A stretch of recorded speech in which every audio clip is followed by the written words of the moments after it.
So we took the bar in the back window off.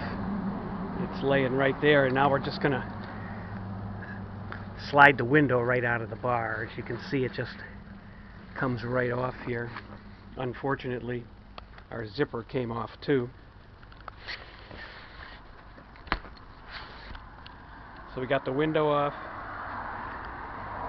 Good to go.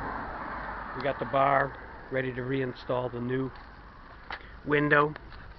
And now the top is pretty much ready to be taken off here.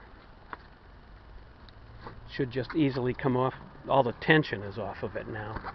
So it comes right off our plastic pieces. Lucky for us on this car, the plastic pieces are in fairly good shape. And the top is completely off now.